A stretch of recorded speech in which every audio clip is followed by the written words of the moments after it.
जो है अपना टर्नओवर देखते हैं 3 साल। देखिए, आज मेरे कार्यकाल के 3 वर्ष पूरे हुए हैं। आज ही के दिन मैंने हिमाचल प्रदेश कांग्रेस कमेटी के अध्यक्ष का पदभार संभाला था और ये 3 वर्ष बहुत संघर्ष के रहे हैं। हमने रात दिन मेहनत की है, संगठन को एकजुट किया है और उसी का नतीजा रहा कि हमने हिमाचल प्रदेश में कांग्रेस पार्टी को एक मुकाम तक पहुंचाया है। और अभी जो चुनाव हुए, इन 4 चुनावों में कांग्रेस पार्टी ने एक ऐतिहासिक जीत दर्ज की है, जिसका पूरे देश में कांग्रेस पार्टी के कार्यकर्ता जो है प्रशंसा कर रहे हैं। इससे पूर्व जो 4 नगर निगम के चुनाव हुए, उसमें भी हमने भारतीय जनता पार्टी की सरकार की बराबरी की और 2-2 पे कांग्रेस पार्टी 2 पे जीती, 2 पे भारतीय जनता पार्टी जो है जीती है।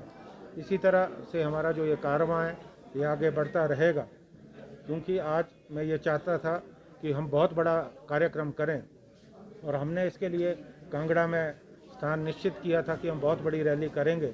लेकिन ओमिक्रॉन के आने के बाद जो पाबंदियां लगी, तो हमने ये फैसला किया कि हम जो है ज़्यादा भीड़ नहीं जुटाएंगे। और आज आपने देखा होगा कि जो हमारी ज़िला कांग्रेस कमेटी शिमला शहरी है, उन्होंने यहाँ पूरे कोविड नियमों का पालन करते हुए जो है सोशल डिस्टेंसिंग के साथ जो है इस कार्यक्रम का आयोजन जो है किया है। और मुझे जो है इस कार्यक्रम में जो है सम्मानित जो है हमारे ज़िला कांग्रेस कमेटी के साथियों ने किया है, तो मैं आभारी हूँ। और मेरा सभी से यही आज मैंने जो मुखातिब होकर अपने कार्यकर्ताओं को संदेश दिया है कि हमें एकजुट होकर, इकट्ठे होकर अभी जो शिमला नगर निगम का चुनाव है उसे पहले लड़ना है, वहाँ जीत हासिल करनी है। और उसके बाद हमारा जो अगला लक्ष्य है वो 2022 में विधानसभा का चुनाव है और निश्चित तौर पे हम ये चुनाव जीतेंगे। सर, कितनी चुनौती मानते हैं, क्योंकि अब चुनावी वर्ष भी है और नगर निगम के चुनाव भी है और साथ साथ विधानसभा की, तो कितनी चुनौती और किस तरह से एकजुट होकर आप आगे पार्टी को और आगे ले जाएंगे? देखिए, बहुत बड़ी चुनौती है। BJP is down but BJP is not out, ये हमें समझने की ज़रूरत है। इसलिए हमें अपनी मेहनत हमें और करनी होगी, अपनी जो कार्यशैली है उसे और ज़्यादा उम्दा करना पड़ेगा ताकि हम अपने विरोधियों पे विजय प्राप्त कर सकें। क्योंकि आज आपका सम्मान समारोह यहाँ पर रखा गया, पर देखा गया कि कोई लीडर, जो बड़ा लीडर यहाँ पर नहीं मौजूद रहा, क्या कारण?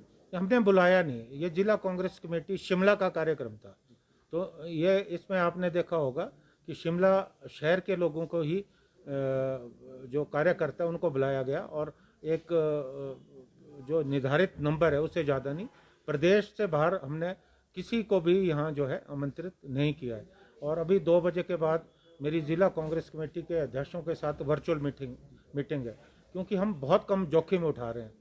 इसलिए मैं वर्चुअल मीटिंग्स के माध्यम से जो है अपने पार्टी के पदाधिकारियों से बात कर रहा हूँ। और मैं तो इस कार्यक्रम का भी चाहता नहीं था ये कार्यक्रम हो, लेकिन शिमला के हमारे कार्यकर्ताओं की ये मंशा थी कि हम जो है प्रोटोकॉल के साथ कार्यक्रम करेंगे। इसमें हमने इन्होंने किसी को आमंत्रित नहीं किया। दूसरा, आपने गुटबाजी की बात की कि गुटबाजी नहीं है, कांग्रेस में एकजुट होकर मिलेंगे। और साथ ही 3 साल पहले यहाँ पर कुर्सियाँ भी चली थी, उसका भी अभी तक सामने नहीं, उस पर क्या कार्रवाई की गई? देखिए, वो अतीत में जो बीत चुका है उसे भूलने की ज़रूरत है और मैं भूल चुका हूँ। सर, गुटबाजी वाला कुछ नहीं है। देखिए, सब इकट्ठे, क्योंकि कांग्रेस पार्टी के सब नेता ये समझते हैं कि हमारा अस्तित्व तभी बचेगा अगर हम मिलकर लड़ेंगे।